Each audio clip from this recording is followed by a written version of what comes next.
como una manera de enfrentar el descontento o impedir que el descontento popular se expresara en revoluciones y en cambios sociales. En los años 1961, John Kennedy, en ese entonces presidente de Estados Unidos, decide hacer una política de carácter humanitario, es decir, entregar algunas dádivas, algunos apoyos a los sectores más humildes de África, Asia y América Latina. Crea así la Agencia de Estados Unidos para el Desarrollo Internacional. Hasta ahí parecía una buena medida, pero la letra chica llevaba, por cierto, lo que ya se dijo, es decir, una intención política. Pero no solamente se queda en la intención, sino que pasa a intervenir abiertamente en los asuntos internos de todos los países. Y junto a algún kilo de leche, algo de harina, algo de aceite, se compraban los medios de comunicación de los países, se financiaban a periodistas, se influía en los sistemas judiciales, parlamentarios y también en los cambios de régimen y gobierno según cómo interesaba a Estados Unidos. La USAID llegó a tener al día de hoy 60 bases a nivel mundial, pero una injerencia en 130 países. Eso no es algo menor. Todos los países, particularmente en América Latina, hemos sufrido eso. Esta fue una respuesta, por cierto, a la influencia que tenía en su tiempo la ex Unión Soviética, por un lado, y luego aquí en América Latina, lo que significó la Revolución Cubana.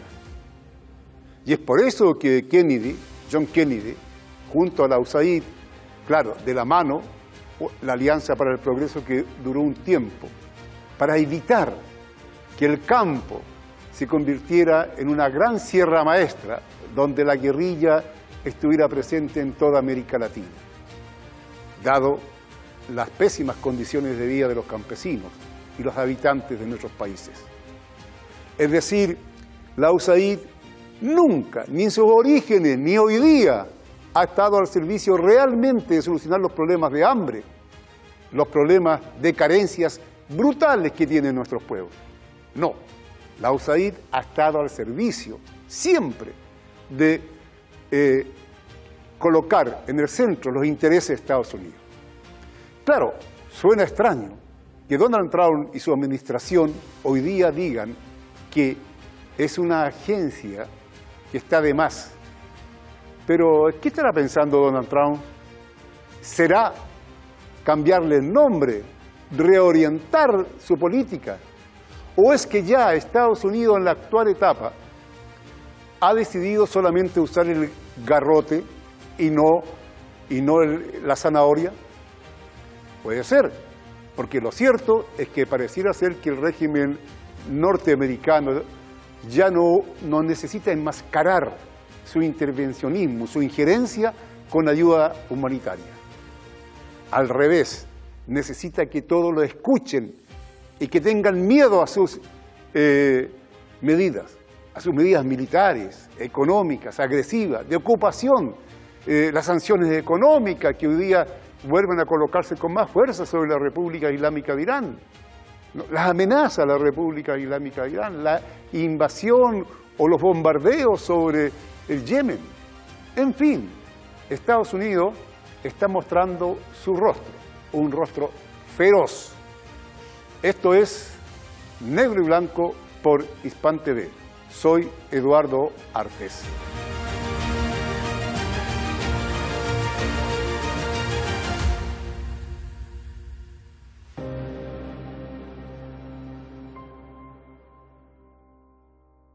En el plano internacional hemos sido golpeados con una noticia. La administración actual de la Casa Blanca con Donald Trump nos dice que es vergonzoso el papel de la USAID, de la Agencia de Estados Unidos para el Desarrollo Internacional, ya que ha intervenido brutalmente en muchos países. Uno se pregunta, bueno, ¿qué pasa? ¿El imperialismo norteamericano va a dejar de ingerir en los asuntos internos, intervenir brutalmente como lo ha hecho de muchos países? Estamos en un momento en que vuelve la sanidad y el imperialismo cambia su naturaleza.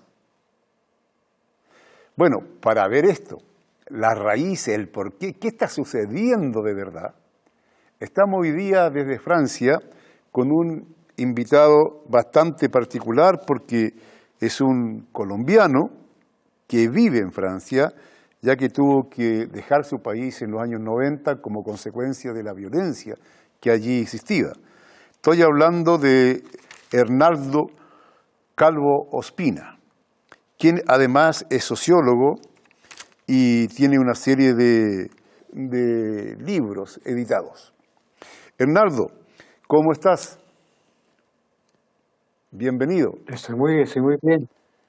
Hernaldo, ¿qué sucede de verdad, como se llama hoy día en Estados Unidos? ¿Qué te hace sentido a ti con toda esta experiencia que tú tienes frente a estos organismos como la USAID, ¿no?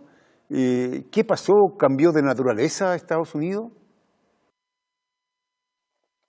Mira, honestamente yo no sé qué le pasó a este gobierno de Trump en este acto de verdad, en este acto de decir lo que ya sabíamos algunos, otros lo sabían, pero mejor les convenía quedarse callados sobre lo que significa y ha significado la USAID.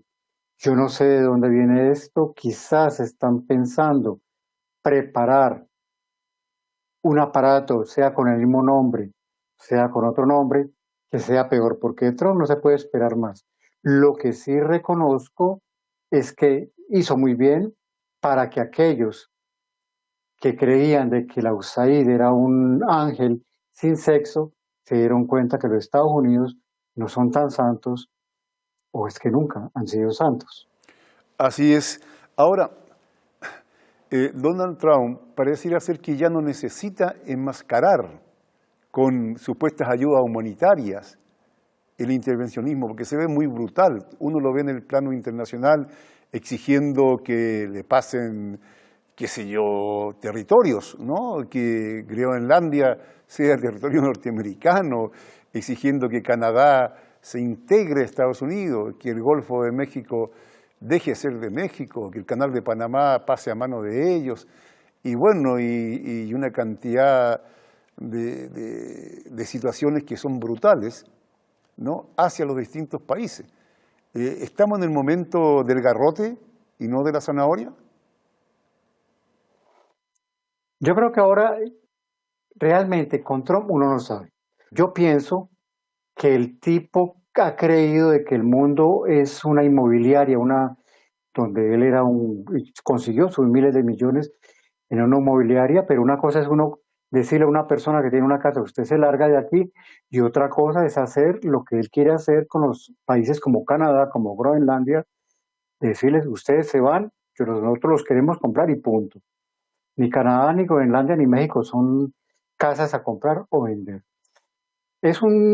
Pero también es una cuestión de que él dice, y ya lo hemos visto en estos días desde enero hasta ahora, de que él dice una cosa y mañana cambia. Porque no te olvides que nos ofreció que la guerra en Ucrania lo iba a acabar en 3 días y ya esos 3 días se han multiplicado. Entonces, el temor, lo que hay con este hombre y con su asesor principalmente, el hombre que yo llamo el tipo de la limpieza del Estado y que lo ha llevado a todas las partes del mundo, el señor Elon Musk, es mañana qué van a hacer. Porque además, entre otras cosas, ofreció no tener ninguna guerra y ya armó una guerra con Yemen. Y vaya a saber a dónde más la va a armar. Entonces, ¿qué está pasando? ¿Por qué hicieron esto con la USAID? No lo sé, ya lo repito, no lo sé. Pero, como siempre, con los Estados Unidos hay que tener los dos ojos abiertos y dormir con ellos abiertos. Y además con un sentido de despertar rápido, ¿eh? que necesitamos eso en América Latina. Cuéntame, vamos a la USAID. Ya sería bueno conocer un poco la historia. ¿A qué obedeció? ¿En qué momento se forma esta? ¿No? ¿Y cuáles fueron sus objetivos? Y destacar también, yo tengo entendido que tú conoces varios hechos concretos, ¿no?, de injerencia brutal en América Latina, en algunos países como Cuba, etcétera, ¿no?, de parte de la USAID en algún momento. Sí, mira, la historia de la USAID es muy simple, ¿no? Primero, tiene algunos antecedentes, que fue el famoso Plan Marshall, que lo hace Estados Unidos después de la Segunda Guerra Mundial como un apoyo a Europa. Todo el mundo dice que gracias al Plan Marshall Europa volvió a nacer. Sí, pero quedó endeudada con Estados Unidos hasta el día de hoy. Luego vino la famosa, en el año también, 1961, con este presidente que era tan bonito, tan atractivo, con una esposa tan linda, que era el presidente Kennedy con su Jacqueline. Ahí, déjalo ahí y vamos a ir a una pausa y volvemos inmediatamente y continuamos con lo que estamos.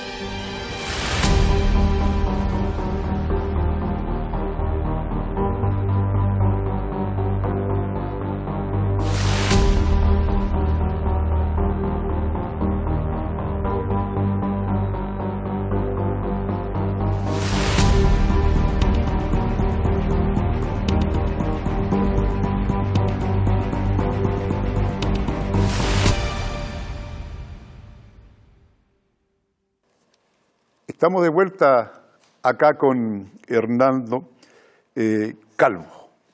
Estabas tú diciéndonos los orígenes y en qué momento, en qué situación histórica se crea esta famosa USAID, ¿no? Y algo nos estaba ya instalando con este gobierno de John Kennedy, ¿ya? Y quizás la Alianza para el Progreso. Bueno, por favor, adelante. Sí. Sí, te decía que este hombre lleno de carisma, muy bonito como su esposa, nos impuso no solamente la Alianza para el Progreso, sino que nos impuso la USAID. Te voy a decir una anécdota. Yo fui de los primeros niños en América Latina que recibí, entre comillas, los beneficios de la USAID, porque yo tenía 5 años y estaba en la escuela. Estoy hablando de 1966, y ellos, me recuerdo, en la escuela, en mi barrio humilde, llegó hasta ahí los bultos de leche en polvo y la harina para hacer un pan. Mira, todavía siento el sabor de esta leche. Y decía ahí, es un regalo del gobierno de Estados Unidos de América. Esto nunca llegó a los barrios ricos, esto siempre llegó a los barrios pobres. ¿Por qué? Porque la USAID, como la Alianza para el Progreso, aunque duró muy poco la Alianza para el Progreso, la USAID mandaba esto para tratar de contrarrestar el efecto de la Revolución Cubana que había triunfado en 1959. Para eso se creó la USAID, para contrarrestar, llegar a los barrios más pobres, porque además el señor Kennedy había dicho que era mejor acabar con un revolucionario en las ciudades que tenerlos que ir a buscar a las montañas. Entonces, la USAID inicialmente fue creada en eso, en 1961. Te quiero también contar que el primer país donde lanzó la Alianza para el Progreso y la USAID, el señor Kennedy, fue en Colombia, en Bogotá, en diciembre de 1961. Después la expandió tremendamente. Y uno de los dos países donde la Alianza para el Progreso comenzó a tener mucha fuerza, 3 países, fueron Argentina, Chile y Perú. ¿Por qué?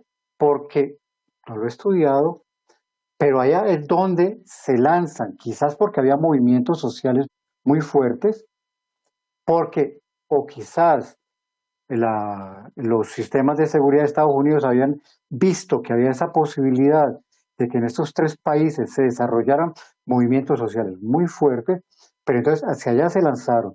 sobre todo, repito, hacia los sectores más humildes. Luego se desvió o se lanzaron hacia Brasil. Da la casualidad de que en estos países comenzaron a nacer organizaciones, ONGs, organizaciones no gubernamentales, pero antes de eso llegaron organizaciones de las iglesias evangélicas, los testigos de Jehová, los bautistas, los pentecostales. Es muy fácil para las personas que han tenido esto, han seguido esto, que se den cuenta en qué momento llegaron estas iglesias ahí. También la famosa familia, tradición y propiedad. Toda esta gente vino atrás de la USAID, con dinero de la USAID, a contarnos lo bueno que era el sistema estadounidense. Tiene un manto, una mano, digamos, humanitaria. Algunos dicen que es la mano humanitaria de la CIA, ¿no? Pero claro, influyó de tal manera, por ejemplo, en los medios de comunicación. ¿Ah? Se habla de cifras impresionantes de medios que compró o simplemente financió la USAID mediante ONG, mediante fundaciones, etcétera, ¿no? La cantidad de periodistas, ¿no es cierto?, que mantuvo hasta el día de hoy. Algunos hoy día están buscando la manera de, quedaron cesantes, ¿no?, y buscan la manera de tener ingresos. Entonces hay una situación bastante compleja. Por ejemplo, ¿qué casos concretos tú tienes en tus trabajos, ¿no?, que nos puedas contar cómo se expresó esta en la brutalidad, no en el manto que tenía? Mira, tú lo acabaste de decir, lo más concreto en el historial de ellos fue el pagar organizaciones llamadas no gubernamentales, pagar sindicatos hasta de la izquierda Así es. y pagar medios de prensa. Y hay un ejemplo concreto, concretísimo, que no hay ninguna discusión, y fue el Chile, esto te lo dije en francés, el Chile antes de que se diera el derrocamiento al presidente Salvador Allende. No, incluso fue en Chile, fue antes, durante, y ojo, cuando la dictadura estaba complicada y el imperialismo decide que esta tiene que dejar de existir, se financia algunos posibles demócratas, ya entre comillas, ya demócratas bastante dóciles a Estados Unidos, un progresismo también determinado, de manera que la salida fuera sin tocar los intereses de Estados Unidos, sino que más bien legalizarlos, ¿ya? Y ahí actuó en forma brutal con la ONG en Chile y fundaciones extranjeras, fue una cosa impresionante. Sí. Mira, yo te quiero decir una cosa, en el caso de Chile. Chile no solamente fue un gran experimento a nivel económico para Estados Unidos, Chile fue un gran experimento para la USAID. Como tú lo dices, desde antes del derrocamiento del presidente Salvador Allende, durante la preparación del derrocamiento del presidente Salvador Allende y después. Yo creo que nos hemos centrado en lo que fue, que no es menos importante, en el asesinato y en el golpe de Estado y después en lo que fue la dictadura de Pinochet. Pero se nos ha olvidado investigar realmente, y es muy importante el papel que la USAID y otras instituciones estadounidenses jugaron y además experimentaron y después trasladaron a otros países de América Latina, en particular a Venezuela con el presidente Chávez, y a otros países años después, lo que llamó las revoluciones de colores, lo que fue pagar las ONG, lo que fue pagar periodistas, lo que fue pagar medios de información. Chile fue un gran laboratorio, un inmenso laboratorio, y no solamente económico, del neoliberalismo. Y esto no lo hemos investigado suficientemente. ¿Cómo ese laboratorio de lo que fue Chile antes, durante el golpe de Estado a Salvador Allende y lo que fue después con Pinochet, cómo esa escuela, esa dramática escuela donde participó la USAID con tantos miles de millones de dólares, ha influido hasta el día de hoy, de una u otra manera?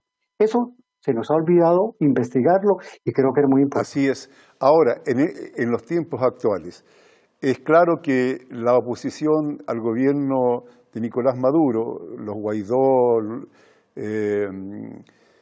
González, etcétera, ¿no? Han recibido gran cantidad de dinero. Se dice, ¿no?, que incluso Donald Trump estaría pidiendo cuenta. ¿Qué sucedió con ese dinero? También se dice que Zelensky se ha mantenido, ¿no es cierto?, con todo el apoyo humanitario a través de la USAID, ¿ya? Y también estarían pidiendo cuenta. ¿Cómo se entiende ese trato, ¿no?, con sus empleados no a tiempo completo? Yo creo que en el caso de Venezuela también está en el caso de Cuba y de Nicaragua, para hablar únicamente de nuestra América Latina, invirtieron miles de millones para derrocar estos gobiernos. En Cuba se invirtieron más de 1.000 millones para derrocar a la revolución cubana y sigue viva. En Venezuela no te sé decir cuánto, pero fueron más de 1.000 millones de dólares también, en Nicaragua más o menos. Y la pregunta es, ¿a dónde se fue ese dinero? Porque estos tres países siguen ahí, esas tres revoluciones siguen ahí. A Evo Morales hicieron mucho también por derrocarlo, y Evo Morales terminó su mandato. Ahora veamos lo que está pasando al interior de Bolivia, por dónde van las cosas y por dónde han dejado influir. Es lógico que estas, sobre todo Guaidó en Venezuela, y estas organizaciones de derechos humanos, de periodistas, etcétera, los mismos que podíamos hablar de Chile, y de esto ya he conversado en otros programas, es ¿en dónde está ese dinero? ¿Y dónde está ese dinero? Porque si se hizo para derrocar estas naciones y se han derrocado, por ejemplo, en el caso de Cuba, todo el dinero que la USAID y la Fundación Nacional para el Desarrollo, para el Progreso, la NET, que han invertido para tumbar al gobierno cubano, revolucionario cubano, no ha sido posible. ¿A dónde se fue? ¿Quién se enriqueció con ese dinero? Lo mismo Guaidó y su tropa en Venezuela. ¿A dónde se ha ido? Tú hablaste de Zelensky. Sí, pero es que también, como te decía hace un momento, todo el dinero que se fue para algunos países del este, ese dinero, ¿dónde está? O sea, ahí es cuando volvemos a lo que habíamos hablado, cuando comenzamos a decir, está muy bien que Trump diga, ¿dónde está todo el dinero que hemos invertido? Ahora, yo no sé si también mirábamos a dónde se dirigió ese dinero, porque ahora hay muchas organizaciones en muchos países del mundo que están con el feminismo, con la libertad sexual, con una cantidad de cosas. Estamos ya llegando al final, estamos cortando y sí, tú tienes razón, hay que ponerle mucho ojo en el apoyo a una suerte de progresismo muy funcional a Estados Unidos en cierto momento. Hernando, desgraciadamente hemos llegado al final, el tiempo aquí es brutal, ¿ya? Y no tenemos más que agradecerte muchísimo, ¿ya?, todo tu tiempo, tu dedicación y tu disposición. Muchas gracias. Muchas gracias a ti. Hasta una próxima. Hasta una próxima.